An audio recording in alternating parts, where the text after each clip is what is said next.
জায়গায় বাংলাদেশের গুলো বলবে যে বাংলাদেশের সরকারের আনুগত্য করা ফরজ, দলিল দিবে আরে মুসলিম শাসক, আনুগত্য কেন করবা না? ইন্ডিয়া গিয়ে দেখেন, আমার তো অভিজ্ঞতা আছে, গিয়েও তো দেখেছি, সেখানে গেলে যে ফতোয়া চেঞ্জ হবে তা না।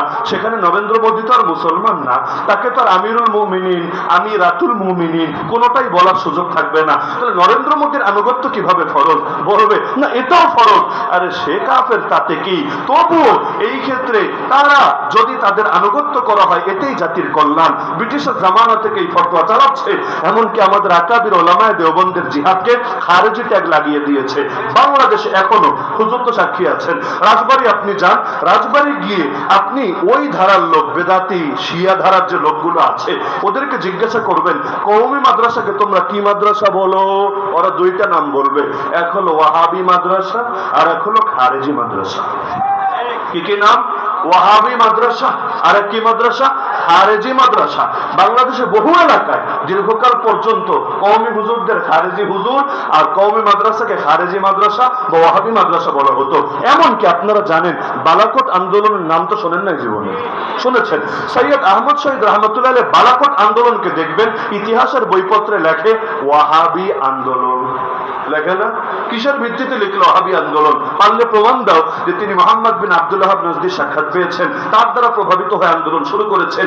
এর আগে আন্দোলনের কোনো চিন্তাই ছিল না, কল্পনাই ছিল না, স্ট্রাকচারই ছিল না। পারলে প্রমাণ দাও, দেখাতে পারবে না। তাহলে কি বলবে? ওরা বলবে যে আসলে শাসকের আনুগত্য করা এটাই আহলে সুন্নাত ওয়াল জামাতের আদর্শ, এবং তাদের বিরুদ্ধে যে জিহাদ সেটাকে জিহাদ বলে না, সেটাকে বলে জঙ্গিবাদ। আর সেই শাসকদের বিরুদ্ধে যারা আন্দোলন করে এরাই খারেজি, এরাই ওয়াহাবি, এরাই নজদি, এরাই হ্যাং ট্যাং ইত্যাদি ইত্যাদি ইত্যাদি। বাংলাদেশেও চলে এই গালিগুলো। আগে ওয়াহাবি আর খারেজি বলতো, এখন নতুন গালি শুরু হয়েছে মানহাজি। কি শোনেন নাই আপনারা? মানহাজি আবার কি? রিমান্ডে আমারে প্রশ্ন করেছে, হুজুর মানহাজি কি জিনিস? পত্রপত্রিকায় ব্যাপক লেখালেখি হচ্ছে। সংসদে পর্যন্ত এক এমপি, চিটাগাঙ্গের এক এমপি বেয়াদব, এই সংসদে দাঁড়িয়ে পর্যন্ত এই মানহাজি শব্দ বলেছে, আর আল্লামা বাবু নবীর রহমতুল্লাহ আলাইহি শানে পর্যন্ত বেয়াদবি করেছে। তাহলে মানহাজি আবার কি জিনিস? আমি বললাম মানহাজি শব্দের তো অনেকগুলো অর্থ হতে পারে। যদি ফার্সি ধরেন, মান মানে আমি, হাজি মানে হাজি, মান হাজি মানে আমি হাজি তুমি হাজি না। বললো আরে এটা কেমন কথা, এটা তো এই অর্থে বলে না, ভিন্ন কোনো অর্থে হবে। আমি বাস্তবে এটা বলেছি, কারো সন্দেহে থাকলে ওরা রেকর্ডও করে রাখে, ওই ক্লিপ খুঁজে বের করলে পাওয়া যাবে ইনশাআল্লাহ। দ্বিতীয় অর্থ আমি বললাম যে আসলে কোন অর্থ বলে তো আমি জানি না, তো এক অর্থ বললাম, আপনাদের পছন্দ হয় নাই। দ্বিতীয় অর্থ এটা হতে পারে যে মানহাজ মানে ধারা, মানহাজ মানে ধারা, কর্মপন্থা। মানহাজি মানে যে কোনো ধারার উপরে আছে, কোন নির্দিষ্ট কর্মপন্থার উপরে আছে। যেমন মাযহাব মানে কি? পথ, আদর্শ। মাযহাবি মানে যে নির্দিষ্ট কোনো পথের উপরে আছে। তো মাযহাবি এটা যেই ওজনে, মানহাজি এটা একই ওজনে। তো মাযহাবি মানে যদি হয় মাযহাব যারা মানে, মানহাজি মানে যারা নির্দিষ্ট কোনো পথের অনুসরণ করে। তার মানে মাযহাবির বিপরীত শব্দ যেমন লা মাযহাবি, মানহাজির বিপরীত শব্দ লা মানহাজি। মানহাজি মানে যার ধারা আছে, লা মানহাজি মানে গোলালু, ওর কোনো ধারা নেই, ও যেখানে যায় সেটার সাথেই মিশতে পারে। যেমন অনেকে এতদিন পর্যন্ত ছিল নামের শেষে লীগ, ব্যাস সরকার শুধু চেঞ্জ হয়েছে, এখন আর লীগ নাই, এখন পোল্ট্রি মেরে তারা হয়ে গেছে ভিন্ন কিছু। তাহলে এরা আসলে মানহাজি না, লা মানহাজি, এদের নির্দিষ্ট কোনো ধারা নাই, এরা গোলালু, সব তরকারির সাথে এরা চলতে পারে। এখন এই গালিগুলো আমাদের অঙ্গনের লোকেরা আবিষ্কার করেছে, কারণ জঙ্গি বললে লোকে আবার ইজ্জত নিয়ে টান দেবে, ওয়াহাবি খারেজি বললে বেদাতি বলে গালি দিবে। এখন নিরাপদ একটা গালির জন্য নতুন একটা শব্দ আবিষ্কার করে নিয়েছে। এই রকম ভণ্ডামি যুগে যুগে চলে আসছে। এই যে সহি সহি শায়েখরা একসময় ফতোয়া দিল ব্রিটিশের পক্ষে, যখন ব্রিটিশ চলে গেছে ওদেরও দরকার ছিল না এই দেশ থেকে বেরিয়ে যাবে? দরকার ছিল কিনা? দরকার ছিল কিনা? দরকার ছিল কিনা? বেরিয়েছে? বেরোয় নাই, বরং তখন পাকিস্তানের পক্ষে ফতোয়াবাজি শুরু করেছে, সহি সহি ফতোয়া। ভালো কথা, যখন ৭১ সালে পাকিস্তান থেকেও দেশ আলাদা হয়ে গিয়েছে, তাদের ফতোয়া অনুসারে সবগুলো মুক্তিযোদ্ধা খারেজি, তাদের ফতোয়া অনুসারে সবগুলো মুক্তিযোদ্ধা ওয়াহাবি, তাদের ফতোয়া অনুসারে সবগুলো মুক্তিযোদ্ধারে জেলে ভরে রাখা দরকার। লেকিন যখন চিত্রটা চেঞ্জ হয়েছে, আস্তে করে ফতোয়া চেঞ্জ হয়ে গেছে। এখন মুক্তিযোদ্ধারা হয়ে গেছে খাঁটি দেশপ্রেমিক, খাঁটি নাগরিক। 2024-এ এসেও একই কাজ হয়েছে। ছাত্র আন্দোলন নাজায়েজ, শোনেন নাই মনে হয় আপনার? ছাত্র আন্দোলন নাজায়েজ, নবী এভাবে আন্দোলন করেছেন, সাহাবীরা করেছেন, করেন নাই, তার মানে এটা বেদাত, এটা কাফের মুশরিকদের শিক্ষা। বলেছে নাকি বলে নাই? জানেন না বলেছে নাকি বলে নাই? বলেছে।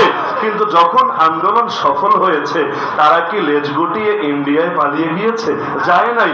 এখন তারা সহি সহি ফতোয়া শুরু করেছে, আগে লীগের পক্ষে, এখন সমন্বয়কদের পক্ষে। সমস্ত ভণ্ডামির কি অর্থ? মুমিন তো তার সুর পাল্টাতে পারে না, মুমিন তো সর্বদা এক সুরে কথা বলবে।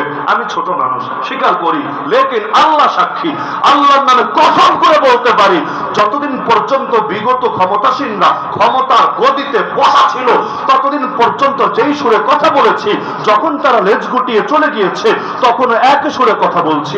উপরন্তু আমার ব্যাপারে আমাদের অনেক ভাইয়ের অভিযোগ হলো যে আগে অনেক গরম কথা বলতেন, এখন একটু নরম কথা বেশি বলেন, মানে আগের চাইতে হিট একটু কমেছে।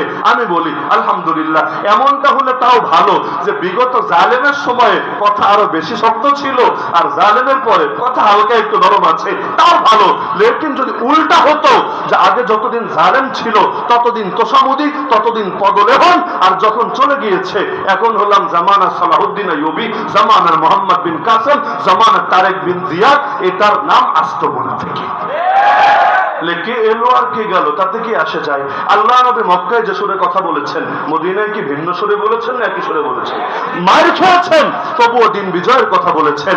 যখন মায়ের দিয়েছেন, আবু জাহালকে পর্যন্ত জাহান্নামে পৌঁছিয়েছেন, তখনও দিন বিজয়ের বার্তাই দিয়েছেন। মক্কায় আল্লাহ নবী স্পষ্ট বলেছেন, আরে শোনো, কিসের অফার দিচ্ছ আমাকে? কখনো নারীর, কখনো ক্ষমতার, কখনো সম্পদের। কান খুলে শোনো, আমার ডান হাতে যদি আকাশে সূর্য এনে রাখো, বাম হাতে যদি আকাশে চাঁদ এনে রাখো, তবুও তো আদর্শ ছাড়বো না, যতদিন না আল্লাহ তার দিনকে করবেন জিন্দা, অথবা আমি হব মুর্দা।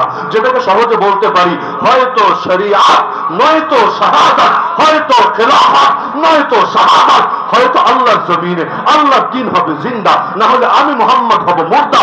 কিন্তু আমি থাকবো জিন্দা, ইসলাম হবে মুর্দা, এটা কিছুতেই মেনে না। আল্লাহ নবী মক্কায় বসে বলেছেন এই কথা, মদিনায় না। মক্কায় কি ছিল? নবী বাহিনী ছিল, কি ছিল? রাষ্ট্র ক্ষমতা ছিল, কি ছিল? পার্লামেন্টে সংখ্যা গরিষ্ঠতা রাখেন, সংখ্যা লঘুতা ছিল, কিছুই তো ছিল না। কিন্তু যার সাথে আল্লাহ থাকে, তার দুনিয়ার কিছু লাগে না। এখন আমাদেরকে হুমকি ধমকি দেয় না, কিরে হুজুররা এত বড় গলায় কথা বলে কিভাবে?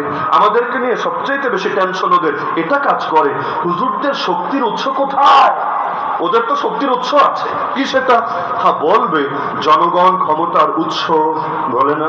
যদিও ইন্ডিয়া মামাজি ক্ষমতার উৎস, আমেরিকা বাবাজি ক্ষমতার উৎস, চায়না চাচাজি ক্ষমতার উৎস, এগুলোই মূলনীতিতে বিশ্বাস করে। আর উৎস আবার কি জিনিস, এটাও কিন্তু গণতন্ত্রের ভুল ব্যাখ্যা। আমি ক্লিয়ার বলছি, গণতন্ত্র, আমি ইসলামের ব্যাখ্যা দিচ্ছি না, গণতন্ত্রের ব্যাখ্যা দেয় না যে সকল ক্ষমতার উৎস জনগণ, এটাই গণতন্ত্র। ভুয়া। উৎস মানে কি? আগে শব্দ বল। গণতন্ত্র বলে সকল ক্ষমতার মালিক জনগণ। আমি গণতন্ত্র চেনাচ্ছি, ইসলাম না। গণতন্ত্রেরও ভুল ব্যাখ্যা করে। ওই যে আগে বললাম, না চেনে আলু, না চেনে পটল, না চেনে ধর্মনিরপেক্ষতাবাদ, না চেনে সেকুলারিজম। আর সেকুলারিজমও কুফুর, ধর্মনিরপেক্ষতাবাদও কুফুর। জিনিস ঠিক আছে, দুইটাই কুফুর, কিন্তু তাই বলে একটা তো আরেকটা না। যেমন বান্দর ভিন্ন, হনুমান ভিন্ন। কিন্তু যারা আপনারা জয়দেবপুরে থাকেন, আমার ধারণা কেউ কেউ হয়তো, সবাই না, কেউ কেউ হয়তো পার্থক্য করতে পারবে না। আমাদের সিলেটে আসেন, কয়েকদিন থাকেন, আপনারাও দেখে চিনে ফেলবেন, ও আচ্ছা এইটার নাম বান্দর আর এইটার নাম হনুমান। জাফর ইকবাল এই বান্দরের পোলা, হনুমানের আব্বানা, আর দীপুমণি এই হনুমানের পোলা আর বান্দরের আব্বানা, ইত্যাদি ইত্যাদি, ডারউইনিজম আর কি। তো এখন এই পার্থক্যগুলো সূক্ষ্ম পার্থক্য, হয়তো এখানে বসে করা যাবে না, লেকিন কয়েকদিন থাকলে বুঝে আসবে। তা আমরা এটা শুনতে শুনতে শুনতে সকল ক্ষমতার উৎস জনগণ, কে বলেছে? সংবিধানে আছে। সংবিধান পড়েছিস বাপের জনমে, একবার খুলে দেখ না। এই দেশের জনগণ ক্ষমতার মালিক, এই কথাই লেখা আছে। বলবেন মালিক আর উৎস মানে কি? পার্থক্য কি? উৎস মানে হইল ক্ষমতায় বসাবা তোমরা, ক্ষমতায় আনবা তোমরা, ভোট দিবা তোমরা, এরপর আমরা করব বাকি কাজ যা আছে তা। এখানে আর তোমাদের কোনো আদর্শ কথাবার্তা চলবে না।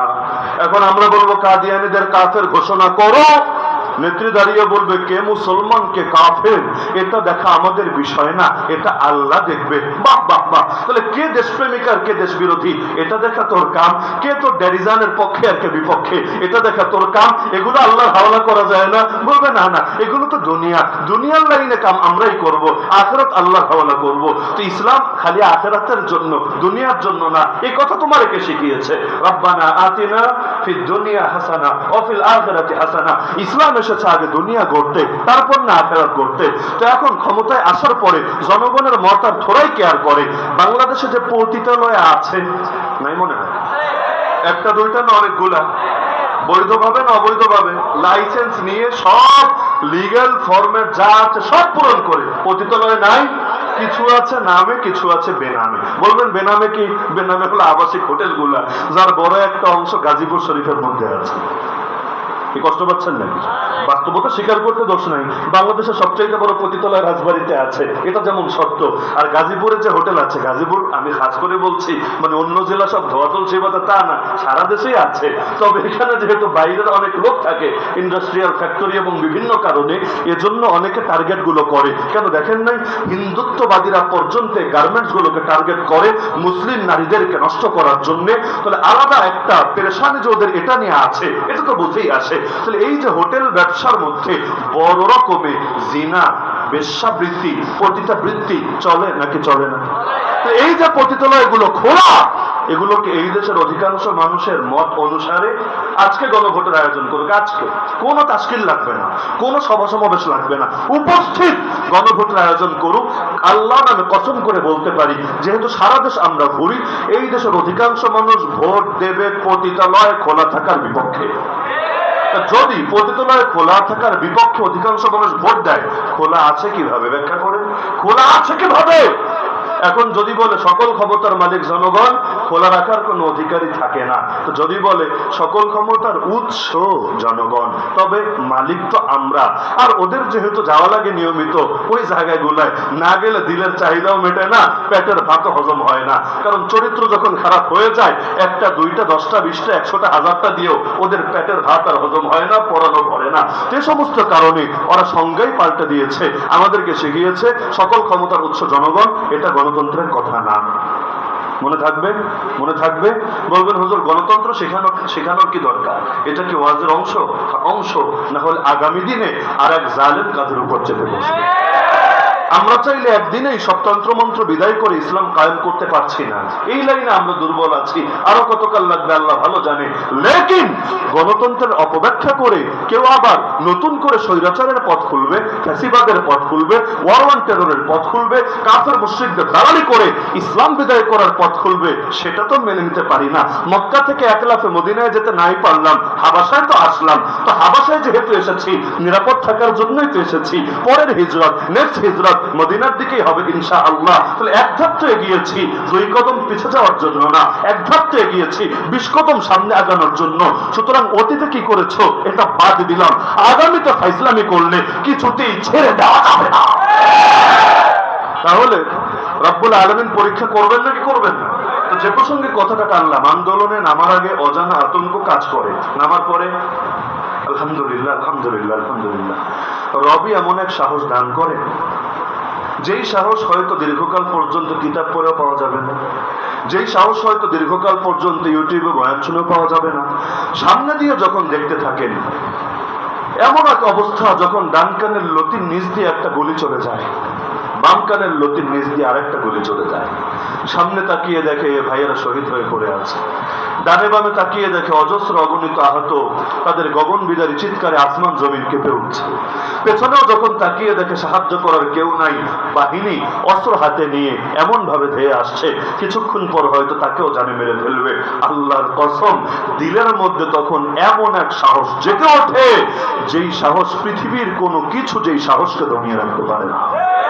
এই যে দেখেন না, বুকও পেতে দিয়েছে। আপনার কাছে দেখলে মনে হতে পারে নাটক নাকি, এগুলো বানোয়াট নাকি, আল্লাহ ভালো জানে। লেকিন বাস্তবতা, তখন ভেতরে এমন এক সাহস চলে আসে, আরে বুক পেতে দেওয়া কেন, এর চাইতে বড় কিছুকেও কোনো কঠিন মনে হয় না। অনেকে অবাক হয়, কিভাবে সম্ভব, কিভাবে সম্ভব? আপনারা ফিলিস্তিনের ইতিহাস পড়েন, এমন অনেক নারীর জীবনী পাবেন বিশুদ্ধ সূত্রে, যেই নারীদেরকে রেপ করার জন্য কাফেররা, এই ইহুদিবাদীরা, জায়োনিস্টরা তুলে নিয়েছে, সেও যখন নিশ্চিত যে আমাকে আর এখানে নিরাপদে রাখবে না, বরঞ্চ আমার সম্ভ্রম, আমার ইজ্জত সব কেড়ে নেবে। একাধিক ঘটনা আছে, যখন বুঝেছে এমনিও শেষ, অন্যও শেষ, তখন চিন্তা করেছে মরবো, তাহলে এমন মরবো, আমি তো মরবো, ওদেরকেও আস্ত রাখবো না। দেখা গিয়েছে এমন কিছু ইন্তজাম করে নিয়েছে, যখন এসে খালি গায়ে ধরে জড়িয়ে নিতে চেয়েছে, এমন এক ধামাকা হয়েছে, ও তো শেষ, ওর পুরো বিল্ডিং তছনছ হয়ে গিয়েছে। কিভাবে সম্ভব এটা? আমাদের যদি বলা হয়, আরে আমি তো জেলের ভয়ে হক কথা বলতে পারি না, আমি তো আমি ফাঁসি রাখতে পারি, দড়ি রাখতে পারি গলায়, এই চিন্তাই আমার ঘুম হয় না। আর আমাদের যদি এই কাহিনী বলা হয় যে নিজেও শেষ, সবাই নিয়ে শেষ, এরকম এক তরিকা, এটা তো আমাদের মাথায়ও ধরতে চাইবে না। শেখ রহমান হাফিজাউল্লাহ সুন্দর একটা কথা বলেন দেখে, জেল থেকে আসার পর নিয়মিত প্রায় বয়ানে, যে কোন পাখিকে খাঁচায় আটকানো হয়, একেবারে প্রথম দিন থেকে শুনছি যে কোন পাখিকে খাঁচায় আটকানো হয়, যেই পাখির গলার সুর ভালো ওই পাখিকেই। কাউয়ারে কেউ খাঁচায় আটকায় না, এমনকি এই কাউয়া, এই বাঙালি কাউয়া যেটা, এটারও তো এখনো খাঁচায় ঢোকানো হচ্ছে না। কাউয়ারে কেউ খাঁচায় ঢোকায় না, কারণ ও যখন কা কা কা করবে, এটা কারো ভালো লাগবে না, খারাপ লাগবে। কিন্তু দেখা যায় যেই পাখির কণ্ঠ ভালো, ওটাকে ঠিকই আটকে রাখে, ওটার গান শুনে আলাদা ফিলিংস নেওয়ার চেষ্টা করে। তাহলে কারাগারে যাওয়ার কপাল সবার হয় না। যাদের জবান থেকে হকের বাণী উচ্চারিত হয়, তাদেরই কারাগারে যাওয়া লাগে। আর যারা কাউয়ার মতো কা কা কা করতে থাকে, ওদেরকে কারাগারে নেবে কোন দুঃখে? কারণ কারাগারে ঢোকার মানে হলো প্রতিটা মুহূর্ত কাটবে তারা ইবাদতে। বলবেন প্রত্যেক মুহূর্তে ইবাদত সম্ভব? লাগবে না কোনো ইবাদত। যদি খালি ফরজ ওয়াজিব সুন্নত মুআক্কাদা পালন করে, বাকি টাইম ঘুমায়ও কাটায়, তবুও প্রতিটা মুহূর্তে ইবাদতের সওয়াব লেখা হবে। বলবেন কিভাবে? সবরের সওয়াব প্রতি মুহূর্তে জারি, ইস্তেকামতের সওয়াব প্রতি মুহূর্তে জারি, কোরবানির সওয়াব প্রতি মুহূর্তে জারি, নবী রাসূল সাহাবীদের সুন্নাহ জিন্দা করার সওয়াব প্রতি মুহূর্তে জারি, আর কত ধরনের সওয়াব প্রতি মুহূর্তে জারি। তাহলে লসের কি আছে? 10 বছর থেকেছে, 20 বছর থেকেছে, কারাগার থেকে লাশ হয়ে বের হয়েছে, তাতে কি? আমরা যেই ইমামকে নিজেদের ইমাম বলে পরিচয় দেই, ইমামে আজম আবু হানিফা, আরে তার আদর্শই তো কারাগার থেকে লাশ হয়ে বের হওয়া। ইমামে আজমই যদি, আজম মানে বড়, সব ইমামের সেরা ইমাম, তিনি যদি লাশ হয়ে বের হতে পারেন, আমি কি, আপনি কি?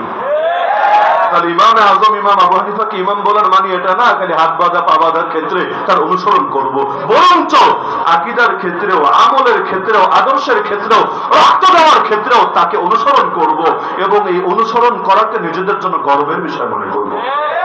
লড়াই কি শেষ হয়েছে, না লড়াই চলবে মৃত্যু অবধি?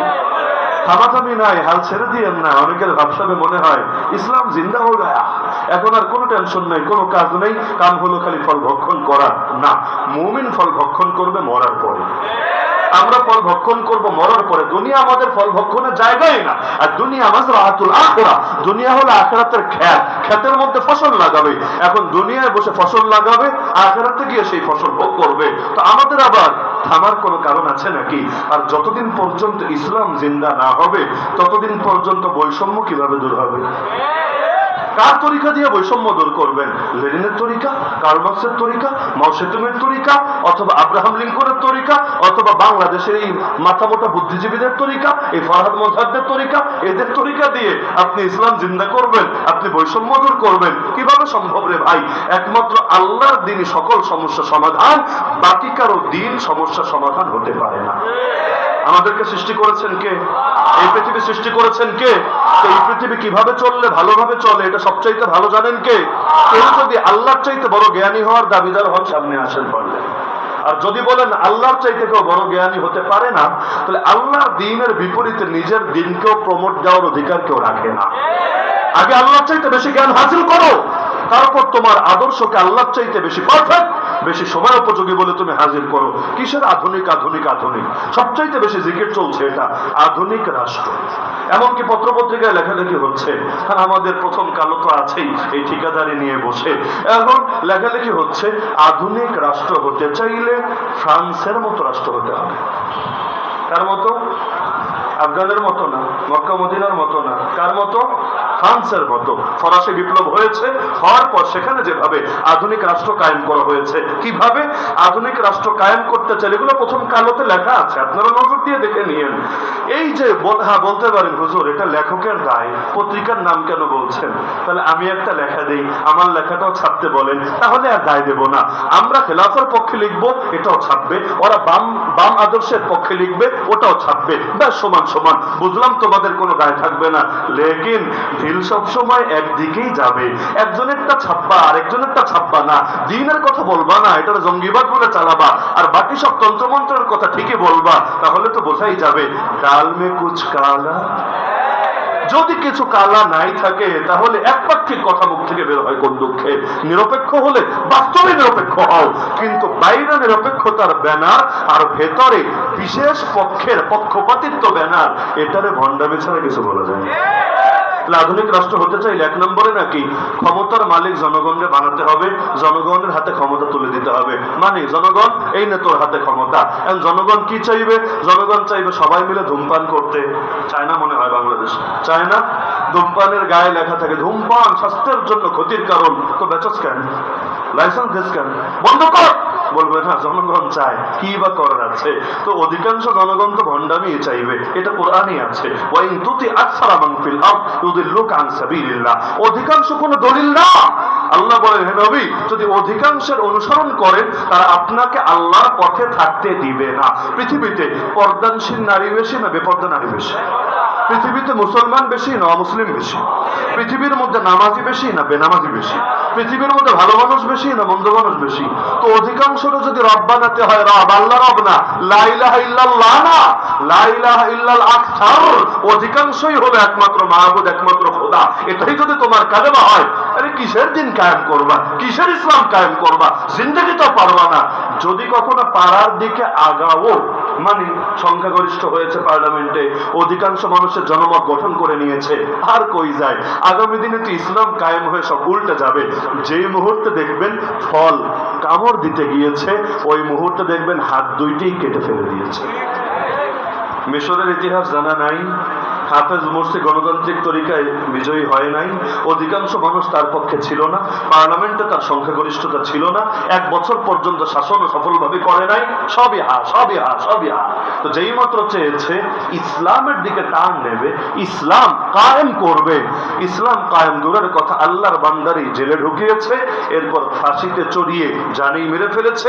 এই আজ 2024-এর এই সেপ্টেম্বর মাস আজ পর্যন্ত এখনো সামরিক শাসকরাই গদিতে বসিয়ে রেখেছে।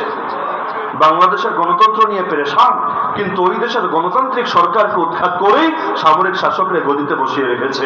ইমরান খান নজির তো সকলের সামনেই আছে, ইসলাম কায়েম করবে এই দাবিও করে নাই, খালি আফগানিস্তানের সঙ্গে একটু ভালো সম্পর্ক করেছে, এদিকে রাশিয়ার সাথেও আবার দেন দরবার করতে শুরু করে দিয়েছে। ইউক্রেন রাশিয়া লড়াই চলছে, রাশিয়ার সুরে সুর মিলিয়ে কথা বলছে। বাস বেয়াদবি মনে করলো বাবারা দাদারা, মনে করে এমন ভাবে তারা গদি থেকে সরিয়ে দিল, আগামীতে জিন্দিগিতে আর রাজনীতি করতে পারবে কিনা আল্লাহ ভালো জানে। কি বুঝলেন এখান থেকে? যে ওরা ওদের তন্ত্রমন্ত্র রক্ষা করার ঠিকাদারি ঠিকই নিয়ে রেখেছে। আমরা হয়তো খেলাফার ঠিকাদারি ছেড়ে দিয়েছি, আমরা হয়তো দিন বিজয়ের খেদমত ছেড়ে দিয়েছি, ওরা ছাড়ে নাই। ওরা যেখানে ইসলাম দেখবে সেখানেই ওরা তেলে বেগুনে জ্বলে উঠবে। তাই বলে বসে থাকার সুযোগ আছে? বসে থাকার সুযোগ আছে? আমরা বিজয়ী হতে আদিষ্ট না, তবে চেষ্টা করতে আদিষ্ট। বিজয় আমাদের হাতে না, কিয়ামতের দিন বিজয়ী হলাম কিনা বা হলাম না রব্বুল আলামিন এ নিয়ে প্রশ্ন করবে না, তবে সাধ্যের সর্বোচ্চ চেষ্টা যদি না করি রব্বুল আলামিনের কাঠগড়ায় ছাড়াও পাওয়া যাবে না। সুতরাং এই যে সুযোগটা এসেছে, আমার অনুরোধ থাকবে আগামী বাংলাদেশে আমাদের সর্বোচ্চ চেষ্টা থাকবে আল্লাহর জমিন, আল্লাহর দ্বীন ইসলাম কায়েমের জন্য। পারবেন না ইনশাআল্লাহ? পারবেন না ইনশাআল্লাহ? কারণ যতই ওদের সুরে সুর মিলিয়ে কথা বলেন, যতদিন ইসলাম না ছাড়বেন আপনার উপর খুশি হবে না। দলিল সূরা বাকারা, ওয়ালান তারদা আনকাল ইয়াহুদ ওয়ালান নাসারা হাত্তা তাত্তাবিআ মিল্লাতাহুম। ইহুদি এবং খ্রিস্টান আপনার উপর কখনোই খুশি হবে না যতদিন না আপনি তাদের আদর্শের অনুসরণ করেন। সুতরাং আজকের এই মাহফিল থেকে মূল বার্তাটি আমি রেখে যাচ্ছি।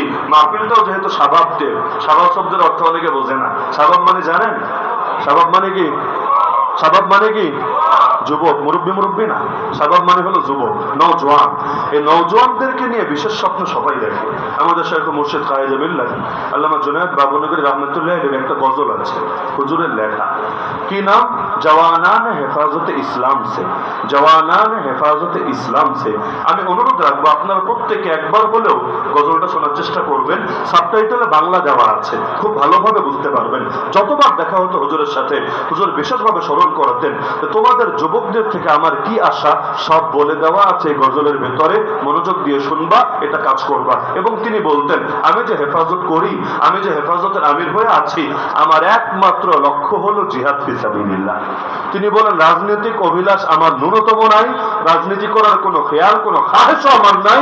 আমি তো জিহাদ মনে করি খেদমত আঞ্জাম দিই, কারণ একদিন ইনশাআল্লাহ এই পথ ধরেই আল্লাহর জমিনে আল্লাহর দিন বিজয়ের জন্য বুকে রক্ত ঝরাবো ইনশাআল্লাহ। স্বপ্ন দেখেছিলেন, যদিও স্বপ্নের বাস্তবায়ন দেখে যেতে পারেন নাই। যেমন মোল্লা আহমদ স্বপ্ন দেখেছিলেন, বাস্তবায়ন দেখে যেতে পারেন নাই, আগেই শহীদ হয়েছেন। আমাদের ধারণা আল্লামা বাবুনগরীও শহীদ হয়েছেন, আমাদের ধারণা আল্লামা সাইদিও শহীদ হয়েছেন, আমাদের ধারণা আল্লামা কাসিমিও শহীদ হয়েছেন। ইনশাআল্লাহ একদিন না একদিন এই তথ্যগুলো প্রমাণিত হবেই হবে, কারণ তাদের কারো মৃত্যু সবগুলো সামনে রাখলে মোটেও স্বাভাবিক মনে হয় না আমাদের কাছে। এই শহীদরা যে স্বপ্ন দেখিয়েছেন, তাদের স্বপ্ন নিয়ে আগামী বাংলাদেশ তাদের দেখানো পথে এগোবে ইনশাআল্লাহ। তো এই যে ওয়াইজিন আর শাবাব, ওয়াইজিন মানে বক্তা যারা উপদেশ দেয় জাতিকে, শাবাব মানে নওজোয়ান, ইত্তেহাদ মানে একতা। তাদের এই সংগঠনের পক্ষ থেকে যে মাহফিল করা হলো, আমি মনে করি এই যে আলেম ওলামার একতা, মাঠে ময়দানে যারা কাজ করে তাদের একতা, তো এভাবে যদি এক জাতীয় একতা গড়ে ওঠে আর সকলে সহি তরিকা, সহি মানহাজ, সহি আদর্শ নিয়ে যদি সামনের দিকে এগোতে পারে, সব বেদাত, সব শিরিক, সব গুমরাহি, সব জাহেলিয়াতকে দুই পাশে ঠেলে ইনশাআল্লাহ আগামীর বাংলাদেশ ইসলামের বাংলাদেশ হবে, আগামীর বাংলাদেশ কোরআনের বাংলাদেশ হবে। সুতরাং সবাই সব সেক্টরে একতা গড়ে তোলেন, বিচ্ছিন্ন জীবনযাপন করবেন না। জেনারেল ভাই যারা আছেন আপনারা একতাবদ্ধ হয়ে থাকবেন, যে ব্যানারে হোক, ব্যানার ছাড়া হোক, যেভাবে হোক, একজন যাকে আল্লাহ জ্ঞান দিয়েছেন, ইলম, আমল, তাকওয়া দিয়েছেন, তাকে নেতা মেনে ঐক্যবদ্ধ হতে থাকেন। ইনশাআল্লাহ একতাই হবে শক্তি, বিভেদ হবে আমাদের পতনের কারণ। তবে একতা ঠিক রাখতে গিয়ে আবার হক ছেড়ে দিয়েন না, বরং একতা হবে হকের জন্য, একতা হবে হক কায়েমের জন্য। আল্লাহ তৌফিক দান করুন। ছোট্ট একটা প্রশ্ন এসেছে, এটা বলে আলোচনার ইতি টানছি। তবে আপনাদের ধৈর্য আছে তো? না থাকলে খতম করে দিই। আচ্ছা, হয়তো গরমের জন্য অনেকের কষ্ট হচ্ছে, আমি বুঝতে পারছি। খোলা মাঠ হলে হয়তো সহজ হতো আপনাদের জন্য। অথবা ক্ষুধার্ত নাকি বেশি? ঘুমের চাপ আসছে? বাসা থেকে গিন্নি ফোন দিয়েছে? তো বেশি টেনশন না হলে 2 মিনিট নিতে পারি। কাওয়ালি গান গাওয়া কি জায়েজ? এ ব্যাপারে মূল কথা হলো বাদ্যযন্ত্র মিশ্রিত কোনো গানই গাওয়া যাবে না। কারণ কাওয়ালি গান অধিকাংশই দেখে বাদ্যযন্ত্র মিশিয়ে গায়। এখন কথাগুলো যদি ভালো হয়, মনে করেন একেবারে নিরেট ধর্মীয় কথা, আল্লাহ এবং তার রাসূলের পক্ষের কথা, লেকিন এর সঙ্গে যদি বাদ্যযন্ত্র মিশিয়ে দেওয়া হয়, এটার উদাহরণ হলো 1 গ্লাস খাঁটি দুধ সঙ্গে 2 ফোঁটা গরুর মুখ। এখন গরুর মুখ ওরা খেতে পারে একেবারে দুধের সাথে মিশিয়ে না, ডাইরেক্ট হলুদটা একেবারে গর্বের সাথে, মোজো যেভাবে পান করেন আপনারা এভাবেও পান করতে পারে। ওদের জন্য এটা পারফেক্ট বটে, আমাদের জন্য তো পারফেক্ট না। যেই নবী এসেছেন বাদ্যযন্ত্র ভাঙার জন্য, যেই নবী বাদ্যযন্ত্র এতটা অপছন্দ করতেন, কোথাও বাজা হলে কানের মধ্যে আঙ্গুল ঢুকিয়ে দিতেন যাতে করে কানে আওয়াজ না আসে, সেই নবীর নাম জড়িয়ে বাদ্যযন্ত্র বাজানোর চাইতে বড় বেয়াদবি কি হতে পারে? এমনকি একটা কথা মাথায় রাখবেন, আমার আগের বক্তা হাফিজুল্লাহ কাসিমি হাফিজুল্লাহ এই ব্যাপারে বয়ান করছিলেন যে মূল নীতি এটা, একজন হলো পাপী আর একজন হলো বেদাতি। এই পাপীর চাইতে আল্লাহর কাছে বেদাতি জঘন্য। এই কথাটা আপনারা শুনেছেন, আল গীবাতু আশাদ্দু মিনাজ জিনা। গীবত জিনার চাইতে খারাপ। কেন? জিনার চাইতে গীবত কেন খারাপ হবে? কারণ যে গীবত করে এটাকে পাপ মনে করে না, যে জিনা করে সেটাকে পাপ মনে করে, যে পাপ মনে করে একদিন তওবা নসিবে জোটে, যে পাপ মনে করে না অনেক ক্ষেত্রে তওবা নসিবে জোটে না। তো বেদাত যারা করে, নবীর নামের সাথে এই যে বাদ্যযন্ত্র মিশিয়ে রাখে, আন্তর্জাতিক অনেক নাশিদ শিল্পী আছে, আমি নাম মুখে আনতে চাচ্ছি না, কেউ ইংলিশ ভাষাভাষী, কেউ আরবি ভাষাভাষী, কেউ উর্দু ভাষাভাষী, এরাও দেখবেন সারা জীবন জুড়ে গেতে গেতে এখন বুড়া হয়ে গিয়েছে, তবু এখনো বাদ্যযন্ত্র মিশিয়ে মিশিয়ে যাচ্ছে। আল্লাহর বান্দা তওবা কবে করবে? তবে খাঁটি বান্দা হয়ে পৃথিবী থেকে যাবে। এই অবস্থায় যদি মরণ হয়, মরণটা কেমন হবে? সুতরাং এটাকে বলে জাস্টিফাই করতে আইসেন না ভাই যে হুজুর আগের চাইতে তো ভালো হয়েছে, আগে মেয়ে নিয়ে নাচানাচি করতো, আগে আয়ুব বাচ্চু জেমস আর মমতাজ বেডির এনে গান টান গাওয়াতো, এখন অন্তত এই লাইনে তো ভালো হয়েছে, আল্লাহ এবং তার নবীর নাম নিচ্ছে। আমি বলবো ভালো হয় নাই, আগের চাইতে খারাপ হয়েছে। কারণ আগেরটা পাপ ছিল স্পষ্ট, এখন একটা পুণ্য বলে প্রমোট দেওয়া হচ্ছে। এভাবেই সমাজে মডারেট ইসলাম ছড়িয়ে পড়ে। মডারেট ইসলাম জিবরিল আমিন এসে দিয়ে যায় না, জমিন ফাঁক হয়ে বের হয় না, এভাবেই আসে। কিছু মানুষ এমন ইসলাম সামনে আনে যেটা নফস এবং শয়তানের সঙ্গে সামঞ্জস্যপূর্ণ হয়। যে ইসলাম মেনে মদ খাওয়া যায়, যে ইসলাম মেনে ধূমপানও করা যায়, যে ইসলাম মেনে গান বাজনাও করা যায়, যে ইসলাম মেনে হালাল প্রেমও করা যায়। হালাল প্রেম আবার কি? বিয়া শাদী করে প্রেম এটা না, মানে আপনার মাথায় টুপি, গায়ের মধ্যে সুন্নতি লেবাস, আর তার মাথায় হিজাব, গায়ের মধ্যে লম্বা বোরকা, আর নিয়ত হলো খাঁটি নিয়ত। নিয়ত কি? একজন আরেকজনকে তাহাজ্জুদের জন্য জাগিয়ে দেব, আর আগামীতে একসাথে সংসার করে এমন একটা বাচ্চাকে আমরা প্রতিপালন করব যে হাফেজ হবে, আলেম হবে, জামানা সালাহুদ্দিন আইয়ুবী হবে। ভালো কথা, নিয়ত তো ভালো, আতঙ্ক কিসের জন্য? আরে ভালো নিয়ত যদি এতই থাকে, বিয়ে করো, দায়িত্ব নাও। প্রেমের মধ্যে দায়িত্ববোধ নাই, আজ আছে কাল নাই, যে কোনো সময় সম্পর্ক ছিন্ন করবে, এরপর নাম শুনলেও থুতু ফেলবে। যদি এতই খাঁটি প্রেমিক হও, দায়িত্ব নিচ্ছ না কোন দুঃখে? মাইয়া খাবে বাপেরটা আর মজা নিবে তোমারটা, এই ফেসলামি তো চলবে না, এটারে ভণ্ডামি বলে। তাহলে সুতরাং কাওয়ালির নামে বাদ্যযন্ত্র যদি বাজানো হয়, এতে আমি মনে করি দ্বিগুণ পাপ হয়। কারণ এর দ্বারা মডারেট ইসলামের প্রমোট হয়। এর দ্বারা আরো একটা সমস্যা আছে, নারী পুরুষ একসাথে বসে না? বসে না? রাতের বেলা অনুষ্ঠান, নারী পুরুষ একসাথে বসে, এটা আবার কোন ইসলাম রে ভাই? তোমারে কে বলেছে এই তরিকায় আল্লাহ এবং তার রাসূলের নাম বলতে? মসজিদের মধ্যে যেখানে নারীদেরকে আসতে ব্যাপকভাবে উৎসাহিত করা হয় না, যদি আসেও আলাদা স্পেস থাকে, নাকি একসঙ্গে মিলেমিশে নামাজ পড়ে? আলাদা স্পেস থাকে না, পর্দা পুশিদা রক্ষা করে ঢোকে এবং বের হয় না। তো মসজিদের নামাজের চাইতে গুরুত্বপূর্ণ ইসলামিক কোন বিধান আছে? ওই নামাজের ক্ষেত্রে যদি এতটা সতর্ক হতে পারে, তোমার কাওয়ালির গুরুত্ব এত বাড়া বেড়ে গিয়েছে, এখানে এসে একজন দুজন একসাথে রাতের বেলা বসতে পারবে, এই কাওয়ালি থেকে প্রেম হয়ে পরে যে অন্যদিকে গড়াবে না, এর বা কি গ্যারান্টি আছে? তাহলে এই সমস্ত ভণ্ডামি ছাড়তে হবে। আর কাওয়ালি যদি বাদ্যযন্ত্র ছাড়া গায় এবং কথাগুলো ভালো হয়, দুইটাই শর্ত। বাদ্যযন্ত্র ছাড়া হয়, কথাগুলো ভালো হয়, এবং পারিপার্শ্বিক আর কোনো সমস্যা না থাকে, যেমন নামাজের টাইমে করা, নামাজ ছেড়ে দেওয়া, নারী পুরুষ অবাধে একসাথে বসতে থাকা, ইত্যাদি ইত্যাদি যা কিছু হতে পারে, তাহলে কাওয়ালির অনুষ্ঠান হতে পারে। এটাকে আমরা সমর্থন করি, সমস্যার কিছু দেখি না। লেকিন সীমার মধ্যে থাকতে হবে। সীমা অতিক্রম করলে এটাকে বৈধ বলা যাবে না, হারাম বলা অনিবার্য হয়ে যাবে। মনে থাকবে ইনশাআল্লাহ? কষ্ট পেলেন নাকি জেনারেল ভাইয়েরা? আমার উপর তো পুরো বাংলাদেশি খেলা, জানেন তো আপনারা। এটা স্বাভাবিক ব্যাপার, কারণ আপনি মৌচাকে ঢিল ছুড়বেন আর দুই চারটা কামড় টামড় খাবেন না, এটা তো হবে না। এখন হক কথা বলা ছেড়ে দেন, আর যায় ঝামেলা থাকবে না। আলহামদুলিল্লাহ, আল্লাহ যে যোগ্যতা দিয়েছেন, সবাইরে খুশি করে চলার মতো সিস্টেম আমাদেরও জানা আছে। একেবারে সব জায়গায় মাথায় উঠে বসে থাকা যাবে, লেকিন দিল তো সায় দেয় না। কি হবে এত জনপ্রিয়তা দিয়ে? কি হবে এত মানুষের প্রিয় ভাজন হয়ে, যদি মন্দগুলোকে আঙ্গুল দিয়ে চিহ্নিত করে দেখানো না যায়? হ্যাঁ, অনেকেই তো চুপ থাকে হিকমতের নামে, বিভিন্ন নামে। আমরা না তো বললামই, এখন যদি এর কারণে গালি খাওয়া লাগে, খেলো। একজন মানুষ গালি খেলে ক্ষতি নেই। একজন মানুষ যদি অনেকের চোখে খারাপ মনে হয়, গোমরা মনে হয়, জাহান্নামের টিকিট প্রাপ্ত মনে হয়, তাও ক্ষতি নাই। তবু অন্তত আলোচনা থাকুক। আলোচনা থাকলে সমাধান একদিন আসবে। অনেকে থামে নাই, আমি নাম বলতে যাচ্ছি না, অনেকে থামে না। আলহামদুলিল্লাহ, আগে এক সময় যে বাড়াবাড়ি গুলো করতো, যে শয়তানি গুলো করতো, এখন সেই নামগুলো মুখে আনে না। হয়েছে নাকি হয় নাই? একটা দুইটা না, আমার কাছে কয়েক ডজন উদাহরণ আছে। কারণ পুরো জিন্দগিতে কবে কি করেছি না করেছি মোটামুটি মেমোরির মধ্যে হালকা পাতলা আছে আর কি। তো অতীতে যেমন অনেক ভণ্ডের ভণ্ডামি ছুটেছে বেয়াদবের কারণে, মেনে নিচ্ছি আর কি, বেয়াদবের কারণে। আগামীতেও ইনশাআল্লাহ অনেক ভণ্ডের ভণ্ডামি ছুটবে বেয়াদবের কারণে। আমি মনে করি এরকম কিছু বেয়াদব থাকার দরকার আছে। আদবলা তো বহুতই আছে, আলহামদুলিল্লাহ, আরো হোক, আমরাও দোয়া করি আরো হোক। দুই চারটা বেয়াদব থাকুক না, অন্তত এই বেয়াদবদের দ্বারা যদি কিছু ভণ্ডের ভণ্ডামি বন্ধ হয়, খারাপ না ইনশাআল্লাহ।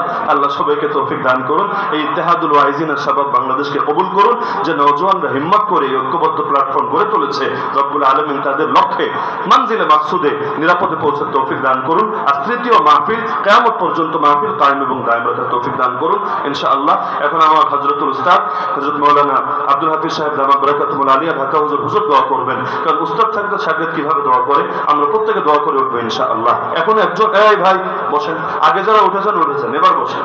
আমাদের সবাইকে তার উত্তম পরামর্শ ও দিক নির্দেশনাগুলোকে আমলে পরিণত করার তৌফিক দান করুন।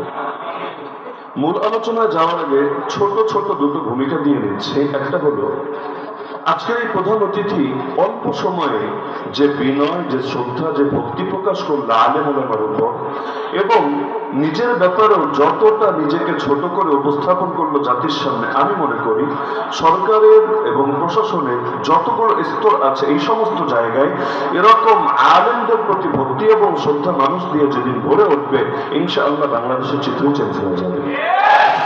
কিন্তু এখানে দুই বাক্য শুনে মন্তব্য করে ফেললাম এমন না।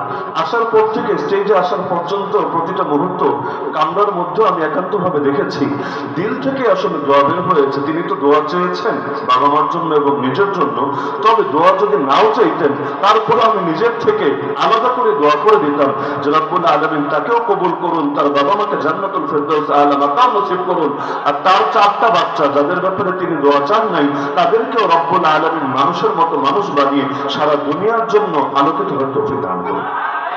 আর আমাদের হযরতুল উস্তাদ ঢাকা হুজুর হাফিজাহুল্লাহ হুজুর যে এত অল্প সময় মানে নিজের শাগরেদকে পাশে বসিয়ে, তো এমন শাগরেদ না যে হুজুরের কাছে আলিফ বা তাসা করেছে, বরং দাওরায়ে হাদিসের বছর হাদিসের কিতাব পাঠ করেছে।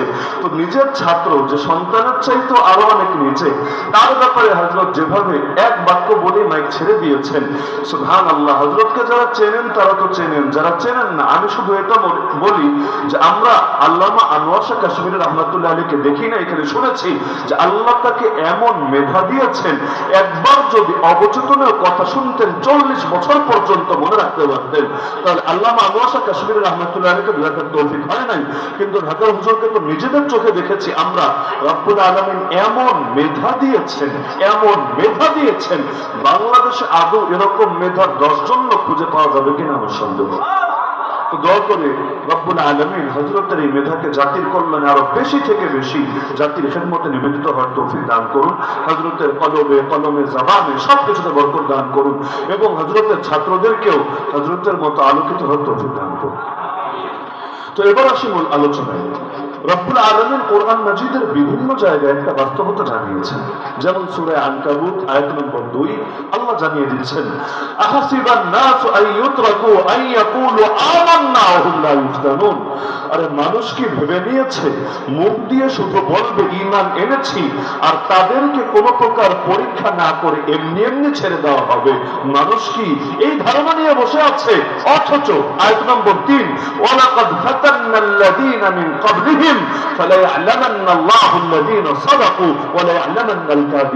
আমি আল্লাহ অবশ্যই পরীক্ষা করেছি তাদের পূর্বে যত জাতি ছিল তাদেরকেও, এবং এই পরীক্ষার মাধ্যমে যাচাই করে নিয়েছি কারা ঈমানের দাবিতে সত্যবাদী আর কারা ঈমানের দাবিতে মিথ্যাবাদী।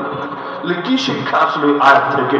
মৌলিকভাবে এই শিক্ষাটাই আসলো যে ঈমানের দাবি যারা করবে, যেমন আল্লাহ আমাদেরকে করার তৌফিক দিয়েছেন, আল্লাহ তাদেরকে পরীক্ষা করবেনই করবেন। কি দিয়ে পরীক্ষা করবেন এই আয়াত আল্লাহ এই ব্যাখ্যা দেন নাই, তবে 2 নম্বর পড়া 2 নম্বর পৃষ্ঠা সূরাতুল বাকারায় আল্লাহ সেই ব্যাখ্যাও জানিয়ে দিয়েছেন ওয়ালানাবলুওয়ান্নাকুম বিশাইইন মিনাল খাউফি ওয়াল জু।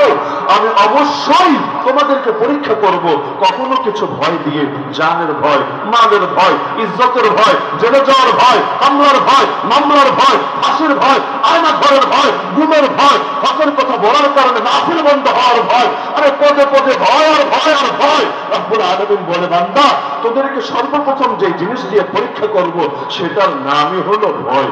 2 নম্বরে ওয়াল জু, ক্ষুধা মন্দা। দেখা যাবে হকের পথে যতদিন ছিল না, টাকা পয়সার অভাব ছিল না, এবার দিন মানতে শুরু করেছে, ইসলাম প্র্যাকটিস করতে শুরু করেছে, অভাব এখন আর তার পিছু ছাড়েই না। আল্লাহ নবী তো তার জামানায় জানিয়েছেন ইসলাম যারা গ্রহণ করে তাদের উপর বিপদ মুসিবত এমন ভাবে আসতে থাকে রবের পক্ষ থেকে, যেভাবে ঢালু ভূমির দিকে উঁচু ভূমি থেকে পানি গড়িয়ে আসতে থাকে বাধাহীন ভাবে, বেশি যদি বুঝতে কষ্ট হয় উদাহরণটা ভারত আর বাংলাদেশের অবস্থার দিকে নজর দিলে বুঝে আসবে। উপর থেকে পানি ছাড়ে আর নিচগুলো একেবারে বন্যায় প্লাবিত হয়ে ওঠে। এমনকি পানি যখন ছাড়ে এই হিতাহিত জ্ঞানটাও থাকে না। এই পানিতে শুধু মসজিদ ঢুকবে না, এই পানিতে শুধু মাদ্রাসা ঢুকবে না, এই পানিতে শুধু ইসলাম পন্থীদের কষ্ট হবে না, এই পানিতে তাদের জাত ভাই যাদের রক্ষা করার জন্য বদ্ধপরিকর তাদের ঘরবাড়িও ডুববে, তাদের মন্দিরও ডুববে, তাদের মূর্তিও পানিতে পানিতে ভেসে যাবে। আরে আমরা রাতভর মন্দির পাহারা দিলেও দিনভর শাহবাগে গিয়ে আমাদের বিরুদ্ধে হুঙ্কার তোলে। আরে বাংলাদেশকে ধর্মনিরপেক্ষ রাষ্ট্র বানাতে হবে, এই ইসলাম রাষ্ট্র ধর্ম ইসলামকে এই দেশ থেকে বিদায় করতে হবে, আর এই মোল্লা মুন্সির কঠোরভাবে সাহায্য করতে হবে। আমরা রাতভর পাহারা দেওয়ার পরও দিনভর গালি শোনা লাগে, শাহবাগে গিয়ে ভিড় করে। আর ওরা যে কয়েক লক্ষ একই ধরনের লোককে ডুবিয়ে ছেড়েছে, অনেকে মরে পর্যন্ত গিয়েছে, আর কত অজস্র অগণিত মূর্তি যে ভেসে গিয়েছে আল্লাহ ভালো জানে। এটা নিয়ে প্রতিবাদ আসে না, আসবে কিভাবে? বাংলায় বলে ভাসুরের নাম নাকি ভুল আনতে নাই। তাহলে আল্লাহ রাব্বুল আলামিন বলেন, এক নম্বরে কখনো পরীক্ষা করব ভয় দিয়ে, কখনো পরীক্ষা করব ক্ষুধামন্দা দিয়ে। 3 নম্বর ওয়ানাকসিন মিনাল আমওয়াল, কখনো পরীক্ষা করব তোমাদেরকে সম্পদ কমে যাওয়া দিয়ে, ওয়াসামারাত ফসল কমে যাওয়া দিয়ে, ওয়াবাশশিরিস সাবিরিন। লেকিন পরীক্ষাগুলোর মধ্যেও যারা অটল থাকবে, অবিচল থাকবে, সবরের পরীক্ষা দেবে। সবর মানে খালি এটা না হাউ মাউ করলো না, কান্নাকাটি করলো না, চিৎকার চেঁচামেচি করলো না, এটাকেই সবর বলে না। সবরের 1 নম্বর কথা হলো যত বড় বাধা আসুক তবুও গুনাহতে লিপ্ত হবে না, যত বড় কোরবানি দেওয়া লাগুক তবুও হকের পথ ছাড়বে না। যেমন আমার রাসূল বলেছেন, উম্মত শোনো, ইন্না মিন ওয়ারাইকুম আইয়ামাস সাবর, তোমাদের পরে এই পৃথিবীতে আসতে যাচ্ছে সবরের জামানা। কেমন সবর? আস-সাবিরু ফীহিন্না আলা দীনিহি কাল কাবিদ আলাল জামর, সেই সময় যারা দ্বীনের ব্যাপারে সবরের পরিচয় দেবে, চাকরি করতে গিয়ে, ব্যবসা করতে গিয়ে, দাওয়াত দিতে গিয়ে, ইলমের চর্চা করতে গিয়ে, রাজনীতি করতে গিয়ে, অর্থনীতি চালাতে গিয়ে, প্রতিটা ক্ষেত্রে যারা দ্বীনের ব্যাপারে সবরের পরিচয় দিবে, আল্লাহ রাসূল বলেন তাদের উদাহরণ হবে ওই ব্যক্তির মতো যে নিজের হাতের মধ্যে জ্বলন্ত অঙ্গার ধরে আছে। কিন্তু লিল আমিলি ফীহিন্না মিথলু আজরি 50 রাজুলান মিনকুম, এরপর যারা আমল চালিয়ে যাবে তাদের এক একজন তোমাদের 50 জনের সওয়াব পাবে। সাহাবীরা অবাক, ইয়া রাসূলুল্লাহ কি বলছেন, কোন 50 জন? ওই যুগের 50 জনের সওয়াব একজন পাবে? নবী বলেন, আরে ওই যুগের নারী তোমাদের 50 জনের সওয়াব ওই জামানার এক একজন পাবে যদি সবরের পরিচয় দিতে পারে, যদি বাধাই পড়ার পরও হকের উপর অটল এবং অবিচল থাকতে পারে। তো রব্বুল আলামিন জানিয়ে দিচ্ছেন ওয়াবাশশিরিস সাবিরিন, ধৈর্যশীল সবরকারীদেরকে সুসংবাদ শুনিয়ে দেন। আল্লাযীনা ইযা আসাবাতহুম মুসিবা, যাদেরকে যখনই বিপদে আক্রান্ত করে, বিপদে তারা পতিত হয়, ক্বালু তখনই বলে ওঠে ইন্না লিল্লাহি ওয়া ইন্না ইলাইহি রাজিউন, জীবন তো আল্লাহর জন্য, ফিরে তো আল্লাহর কাছে যাব। তো আল্লাহর জন্যই যখন জীবন আর ফিরে আল্লাহর কাছে যাব, হারানোর কি আছে, ভয়ের কি আছে? আরে দুনিয়ার লোক কিসের ভয় দেখাবে? সর্বোচ্চ ভয় হলো জানে মেরে ফেলবে, সর্বোচ্চ ভয় হলো শহীদ করে দেবে। আরে লসের কি আছে? রক্তের প্রথম ফোঁটা মাটিতে করিয়ে পড়ার আগেই রক্ত শহীদের রূহ নিয়ে জান্নাতের সবুজ পাখির ভেতর ঢুকিয়ে দিয়ে বলবে, বান্দা আর টেনশন নাই, আর পরেশান নাই, আর কেউ মারবে না, আর কেউ ধরবে না, আর কেউ তোর পথে কাটা বিছাবে না, এবার তুই ডানা মেলে মেলে জান্নাতে উড়বে না। যার কারণে ফেরাউন যখন জাদুঘরদেরকে ভয় দেখাচ্ছিল, যখন জাদুঘররা নবী মূসা আলাইহিস সালামের মুজিজা দেখে কালেমা পড়ে মুসলমান হয়ে গিয়েছিল, ফেরাউন বলল, এত বড় সাহস, আমি অনুমতি দেওয়ার আগে ঈমান আনলি? এটা বলে না যে ঈমান কেন আনলি, বলল আমি অনুমতি দেওয়ার আগে ঈমান কেন আনলি। বাক্য বুঝেন? ঈমান কেন আনলি এটা বড় প্রশ্ন না, অনুমতি দেওয়ার আগে ঈমান কেন আনলি? মানে ধর্মকর্ম করা যাবে, তবে পাপিষ্ঠদের অনুমতি নিয়ে নাকি করতে হবে। এই যুগের সাথে কাকতালীয় ভাবে মিলে গেলে দায় আমার না, কারণ কোরআন হলো এমন এক আয়না যেটা দিয়ে প্রতিটা যুগ, প্রতিটা দেশ, প্রতিটা সমাজকে দেখা যাবে। এই কোরআনকে যারা অতীত ইতিহাসের বই বানিয়ে রাখে, কোরআনের আয়নায় সমাজ দেখে না, কোরআনকে দর্পণ বানিয়ে নিজের বিচার বিশ্লেষণ করে না, তারা কোরআনের কোন হকই আদায় করতে পারে না। মা আমানা বিল কোরআনি মান ইসতাআল্লামা হারিমাহু, যে ব্যক্তি কোরআনের হারামকে হালাল মনে করে, সে যতই বলুক কোরআনের উপর ঈমান আছে, নবী জানিয়েছেন কোরআনের উপর ওর ঈমানই আসে নাই। কোরআন গুলো আয়না, যুগের আয়নায় দেখতে হবে। তো ফেরাউন যেটা বলেছিল এটা হলো এই যুগের সেকুলারিজমের ভাষা। সেকুলারিজমের বাংলা অনুবাদ করে ধর্ম নিরপেক্ষতাবাদ। যদিও যেই বলদ অনুবাদ করেছে না বাংলা বোঝে না ইংলিশ বোঝে। কেন? কারণ হলো আপনি যদি আলুকে পটল বলেন, আলুকে যদি পটল বলেন, এর দ্বারা একটা জিনিস প্রমাণিত হয় না, দুইটা জিনিস প্রমাণিত হয়। কি কি জানেন? এক নম্বরে আলুও চেনেন না, দুই নম্বরে পটলও চেনেন না। কোন একটা যদি চিনতেন এই ভুলটা আপনি করতেন না। তাহলে যদি বলে সেকুলারিজম মানে ধর্ম নিরপেক্ষতাবাদ, পাগলে সেকুলারিজম ইংলিশ শব্দও বোঝে না, পাগলে ধর্ম নিরপেক্ষবাদ মানে কি এটাও বোঝে না, যার কারণে লেজে গোবরে তাকিয়ে ফেলে একটারে চালিয়ে দেয় আরেকটার নামে, অথচ দুইটা কখনোই এক না। আচ্ছা, এক না দ্বিমত সেটা বাদ দেন। এমনি ধর্ম নিরপেক্ষতাবাদ বলতে যে বিষয়টা তারা বিশ্লেষণ করে যে রাষ্ট্রে কোনো ধর্মকে টানা হবে না, যদিও বিশেষ টার্গেট হলো ইসলাম, বাকিগুলো টানা হতে পারে, হিন্দুয়ানি আদর্শ চলতে পারে, খ্রিস্টীয় আদর্শ এটা তো উন্নয়নের মূর্ত প্রতীকই বটে, আর নাস্তিক্যবাদী আদর্শ এর চাইতে ভালো কিছু হতে পারে, লেকিন ইসলাম ধর্মীয় আদর্শ এটারে কিভাবে মাইনকে চিপায় রাখা যেতে পারে। তাহলে এই যে বলা হয় ধর্ম নিরপেক্ষতাবাদ মানে ইসলাম টানবা না, ওরা আমাদেরকে শিখায়, মূল শিক্ষাটা দেয় ইসলামের উপর আমল করব সমস্যা না, তবে আমাদের অনুমতি ছাড়া ভুলেও না। আমরা যে ব্যাপারে অনুমতি দেব সেটা করবা, যে ব্যাপারে অনুমতি দেব না তার ধারে কাছেও যাবা না। যেমন কোরআন থেকে নামাজের কথা বলবা, মাশাআল্লাহ খুব ভালো মানুষ, রোজার কথা বলবা, মাশাআল্লাহ এমন শোনার ছেলেই হয় না। হজের কথা, যাকাতের কথা বলবা, আর এটা তো লাভজনক ব্যবসা, কারণ যাকাত দিলেও অর্থনীতির লাভ, হজ করলে তাহলে তাদেরও লাভ, কারণ যে জাতীয় ব্যবসা প্রতিষ্ঠানগুলো হজ করবে কর্তব্য দিবে, আর তাদের লোকেরা ব্যবসা করলেও তো তারা অর্থ পাবে, এগুলোতে লাভ, এগুলো নিয়ে আপত্তি কাজ করবে না। কিন্তু জিহাদের কথা বলবা, খেলাফার কথা বলবা, দিন কায়েমের কথা বলবা, না, ছেলেটা মনে হয় উগ্রবাদী আর জঙ্গিবাদী ছাড়া কিছু হবে না। একই কোরআন, একই কোরআন। এই কোরআনের তাফসীর করতে গিয়ে নামাজের কথা বললে ভালো, ইলমের কথা বললে ভালো, দাওয়াতের কথা বললে ভালো, কিন্তু জিহাদের কথা বললে ভালো না, আকিমুদ্দিন, দিন কায়েম করো এটা বললে ভালো না, খেলাফতের কথা বললে ভালো না, সেখানে জঙ্গিবাদ খুঁজে পায়। এর চাইতে বড় ফাইজলামি কি হতে পারে?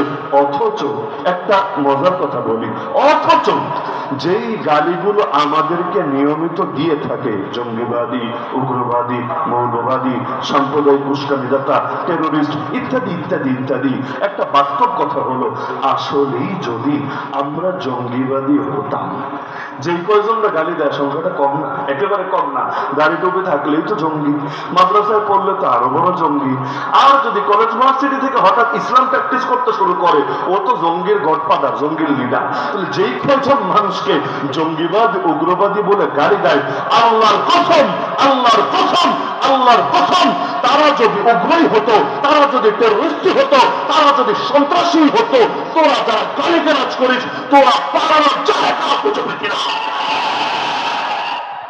যার মনে চায় ধরে সাইনবোর্ড একটা লাগিয়ে ছাড়ে, এটা হলো জঙ্গি। গতকাল দেখেছেন অনেকে দুইজনকে গ্রেফতার করেছে, কি শিরোনামে? যে দুটো জঙ্গি পাওয়া গিয়েছে। কোথায়? ঢাকার মিরপুরের শাহালিতে। নাস্তিকরা সেই খুশি, আরে মোল্লারা এতদিন বলতা এগুলো হলো আওয়ামী লীগ সরকার গল্প বানিয়েছে বিভিন্ন দেশকে দেখানোর জন্য এবং নিজেদের গদি টিকানোর জন্য। এখন কি বলবা? এখন তো আর বলতে পারবা না যে আওয়ামী লীগ আছে আর তারা ক্ষমতা টিকানোর জন্য জঙ্গিবাদী নাটক সাজিয়েছে। তার মানে বাস্তবেই জঙ্গি পাওয়া গিয়েছে, এই দেশ জঙ্গিবাদের রিস্কে আছে, এখনই শক্ত হাতে জঙ্গিবাদকে দমন করতে হবে। আমার ওই সময় মাথায় ঢুকেছে যে জঙ্গি নাটকের কফিনে শেষ পেরে যে কোনো মূল্যে ঢুকতে হবে। বহুত সহ্য করেছি, লেকিন আর কত। আমার ইচ্ছা ছিল আজকেই বাংলাদেশের অনেক গুরুত্বপূর্ণ ব্যক্তি, বিশেষ করে ধর্মীয় লাইনে অনেকের সাথে পরামর্শ করব যে এই ধর্মীয় চেতনা গোড়ায় কোঠারাঘাত করার জন্য বারবার যে জঙ্গি নাটক সাজাচ্ছে, এর শেষ কিভাবে করা যেতে পারে। আলহামদুলিল্লাহ, আলহামদুলিল্লাহ, অত কিছু লাগে নাই। গতকাল সোশ্যাল মিডিয়ায় আপনারা যারা খালি প্রতিবাদের আওয়াজ তুলেছেন, এখন রাতভর আওয়াজ তুলেছেন, সকালে উঠেই দেখি নিউজ হয়ে গিয়েছে। সরি থুক্কু, আমাদের ভুল হয়েছে, আসলে জঙ্গি হবে না, শব্দটা নাশকতাকারী হবে। এখন ভুলে কোনো মিডিয়া জঙ্গি টঙ্গি বলে দিয়েছে, আসলে জঙ্গি নাই, জঙ্গি নাই দেশে, এগুলো সব নাশকতাকারী বটে। বাহ, বাংলায় বলে ঠেলার নাম এমনই তো হয়েছে, কারণ রিপোর্ট করলা তখন কি আবেগ কাজ করেছে, বিবেক কাজ করে নাই। আর খেলা যখন খেতে শুরু করলা তখন বিবেকটা জেগে উঠেছে। আর এই স্বাধীন বাংলায় এ সমস্ত নাটক আর পাবলিক খাবে না। এই সমস্ত নাটকের রচনা করে আয়নাঘরকে বৈধতা দিয়েছো, এ সমস্ত নাটকের রচনা করে হাজার হাজার আলেম ওলামা, মাদ্রাসার ছাত্র, সাধারণ তাওহীদ জনতা তাদেরকে হয়রানি আর পেরেশানি করেছো। আরে কত মানুষকে নির্মমভাবে হত্যা করা হয়েছে বিচার বহির্ভূত ভাবে, কত মায়ের কোল খালি করা হয়েছে, কত বাবার চোখ থেকে পানি ঝরানো হয়েছে, আরে কত শ্রেষ্ঠ শ্রেষ্ঠ ব্যক্তিত্বকে চিরতরে পণ্য করে ছেড়েছে। আর কতকাল এই জুলুম চলবে? আমেরিকার ওয়ার ওয়ান টেরর তো মাথা মারা গিয়েছে, আর এখন আমেরিকার চালা চামুন্ডরা নতুন করে পুরনো কেচ্ছা নিয়ে হাজির হবে ইনশাআল্লাহ। যতদিন পর্যন্ত এই দেশে মুসলমান জীবিত আছে, আর রক্ত দেওয়া যখন শিখেই গেছে, রক্ত দেওয়া যখন শিখেই গেছে, এই জাতিকে রক্ষার সাথে আছে।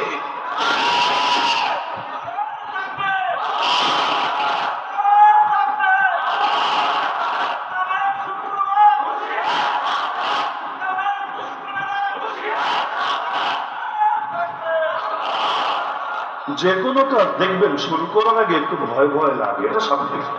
এমনকি পরীক্ষা, যারা পরীক্ষা দেন, বিশেষ করে যদি মৌখিক পরীক্ষা হয় আর যদি চাকরির ইন্টারভিউ হয়, সব ক্ষেত্রে দেখবেন যাওয়ার আগে আলাদা একটা ভয় ভয় কাজ করে। আমরা ধরেন যতদিন জেলে যাই নাই, রিমান্ডে যাই নাই, বাস্তবতা এটা বড় ভয় লাগতো। এমনকি জেলখানা যে কেমন, এটা আসলে আমার অতীতে দেখার অভিজ্ঞতা হয় নাই। যখন ধরে নিয়ে গেল, এখন নিয়ে প্রথমে ঢুকালো সে কাউন্টার টেরোরিজমের সেই কয়েকখানা, যেগুলোকে পুলিশের বা ডিবির আয়নাঘর বলে পত্রপত্রিকা ইদানিং রিপোর্ট করেছে, সেখানে নিয়ে ঢুকালো। ভাবলাম আরে এটাই আবার জেলখানা কিনা, এখানেই কি বাকি জীবন থাকা লাগবে কিনা আল্লাহ ভালো জানে। সেখান থেকে যখন কোর্ট গারদে নিয়ে ঢুকালো, আর কোর্ট গারদের তো এমন নিকৃষ্ট অবস্থা, যারা গিয়েছেন ভালো রকম জানেন, সুস্থ রুচির কোনো মানুষ সেখানে 5 মিনিটও থাকতে পারবে না। এমন কোন নেশাদ্রব্য মনে হয় নাই যে নেশাদ্রব্য সেখানে সেবন করা হয় না। আর বাথরুম তো সুবহানাল্লাহ মাশাআল্লাহ, বাথরুমে যদি একবার কেউ যায় বমি আটকে রাখতে পারবে কিনা আল্লাহ ভালো জানে। এখন কিভাবে সেখানে নেশাদ্রব্য সাপ্লাই হয় ওটা আমার আর বলে দেওয়া লাগবে না, যারা বোঝার এমনিতেই বোঝে। আরে অনেক সময় মাদকের মামলা দিয়ে জেলে ঢোকায়। আরে মাদকের মামলা দিয়ে জেলে ঢুকাইছো কেন? বলবে তাকে সংশোধন করার জন্য, ভালো রাখার জন্য। রাখিব নিরাপদ, দেখাবো আলোর পর, এটা কিন্তু জেলখানার উপরে লেখা থাকে। বাহ কি সুন্দর ওয়াজ নসিহত, রাখিব নিরাপদ, দেখাবো আলোর পর। বাস্তবতা হলো বাইরে নেশা করতে গেলে বহুত প্যারা আছে, কে দেখে ফেলে, কে ঝামেলা করে ফেলে, কে পুলিশে কল দেয়। কেউ যদি আরামে মাদক সেবন করতে চায় তার জন্য জেলখানার চাইতে উত্তম কি জায়গা হতে পারে? বাস্তবে খালি পয়সা থাকলে চলবে, আর কিছু লাগবে না। কোন মাল লাগবে? কেরানীগঞ্জে গেলাম, এখন এক লোক এসেছে, হুজুর কি লাগবে বলেন দেখি। এখন এক গাড়ি মালটাল নিয়ে এসেছে, ফেরিওয়ালার মতো আর কি। আমরা তো খাঁচায় বন্দি হুজুর মানুষ বলে, বাকি সবাই খোলা। বাকি আমরা যেহেতু হুজুর, মানে চিড়িয়াখানার জন্তুর মতো খাঁচায় বন্দি করে রেখেছে। এখন নিয়ে এসেছে, হুজুর কি মাল লাগবে? আমি বললাম কি আছে আপনার কাছে? বলল খালি নারী দিতে পারবো না, বাকি সবই জেলখানায় পাওয়া যাবে। মানে নারীটাও ঢুকাতে পারবে না, তাও ঢুকায়। টাকা পয়সা বেশি হলে কিভাবে কিভাবে, এগুলো নিয়ে মাঝে মধ্যে মিডিয়া রিপোর্টও চলে। লেকিন এটা তো জানে যে হুজুর মানুষের কয় টাকাই থাকবে, তো ঠিক আছে ওটা বাদ। লেকিন আর কি লাগবে? শব্দ বুঝতে পারছেন তো? আর কি লাগবে? বাকি সবকিছুরই ব্যবস্থা আছে। তো এমন আলোর পথ দেখানো দেখায় মাশাআল্লাহ, চোর বের হয় ডাকাত হয়ে, ডাকাত বের হয় খুনি হয়ে, খুনি বের হয় রাজনীতিবিদ হয়ে। বলবেন এটা আবার কেমন কথা? অনেক ক্ষেত্রে হয় বটে ভাই। দেখবেন বিগত আমলগুলোতে বাংলাদেশে ডাকাতি অনেক কমে গিয়েছিল, এটা বাস্তব, আমি স্বীকার করি, আপনারা করেন বা না করেন। বাংলাদেশের ডেঞ্জার জোন যেগুলো আছে, যেখানে রাতের বেলা মানুষ চলতে ভয় পায়, আমি নিয়মিত চলেছি। যেই কয়েকদিন মাহফিল করেছি নিয়মিত চলেছি। আমি নাম নিয়ে নিয়ে বলতে পারবো যে ওই যে ওই এলাকা ডেঞ্জারাস, ওখানে একসময় বক্তারা গেলেও রাতে ফেরার সাহস করতো না, রাতে থেকে সকালে আসতো। কারণ ডাকাতরা বক্তাদের পেলে একটু আলাদা খাতির যত্ন করে, কারণ জানে যে হুজুরে ধরলে কিছু না কিছু তো পাওয়া যাবে। এমনও ঘটনা আছে যেই এলাকার লোকেরা মাহফিল করিয়েছে ওই এলাকার কিছু ডাকাতি রাস্তায় ধরে মাল পানি সব রেখে দিয়েছে। তো এই যে বিগত আমলে আলহামদুলিল্লাহ আলহামদুলিল্লাহ, কারাগারে যাওয়ার আগে আমার একটা অভিজ্ঞতা আছে, আপনাদেরই গাজীপুরে জীবনে একবার ডাকাতের শিকার হয়েছি, ভালো রকম ক্ষতি হয়েছে। লেকিন এই কারাগার থেকে আসার পরে বা এই লম্বা সময় দ্বিতীয় কখনো ডাকাতের মুখও আমি দেখি নাই। আমার ব্যক্তিগত পর্যবেক্ষণ হলো ডাকাতি করতে তো রিস্ক আছে। ডাকাতরা যদি রাজনীতি রাজনীতিবিদ হয়ে সুন্দরভাবে মাল কামাতে পারে, হুদাই পেরেশানি করার কি দরকার আছে? এখন আবার ডাকাতি কেন বেড়েছে?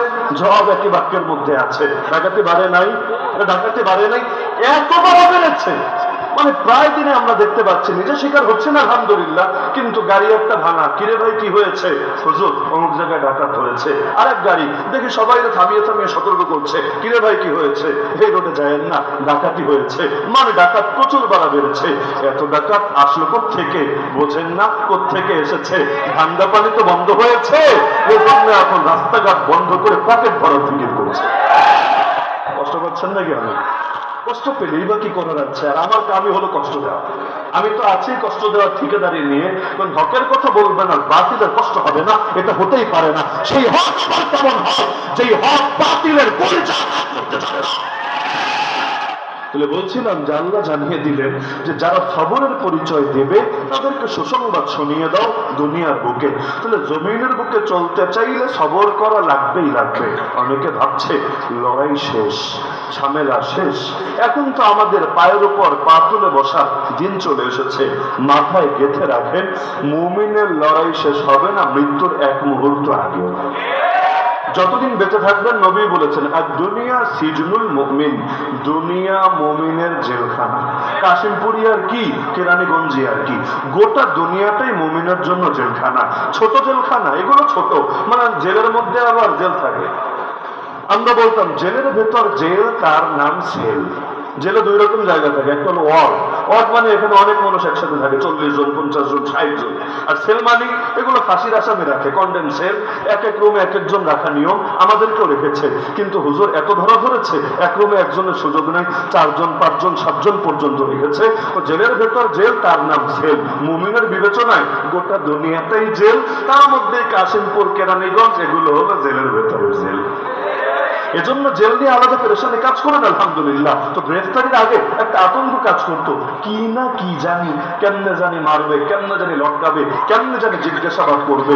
লেকিন আলহামদুলিল্লাহ তুম্মা আলহামদুলিল্লাহ, যখন গ্রেফতার করেই নিয়েছে, নেওয়ার পর যখন দিনের পর দিন চলে যাচ্ছে আর হুমকি হুমকি চলছে আর চলছে, এরপর আল্লাহ সাক্ষী যখন এমন হয়েছে যে চোখ বেঁধে রেখেছে ঘন্টার পর ঘন্টা, হাত দুটো পেছনে নিয়ে এভাবে হাত করা দিয়ে বেঁধে, এরপর সে কি ভয়াবহ জিজ্ঞাসাবাদ, একাধিক জন মিলে। আর এমন এমন পয়েন্টে বলতেই থাকে, এক প্রশ্ন বারবার করতে থাকে কিছুক্ষণ পর পর, যাতে করে কোনো একটা পয়েন্ট দিয়ে ফাঁসিয়ে দিতে পারে। আর ইংলিশ মানে বাংলা কমই মুখ দিয়ে বের হয়, ইংলিশ বেশি বের হয়। আমাদের আবার তফসির জিজ্ঞাসা করা লাগে, কি বললেন বুঝি নাই, অনুবাদ করে দেন। আবার এটা কি বললেন বুঝি নাই, অনুবাদ করে দেন।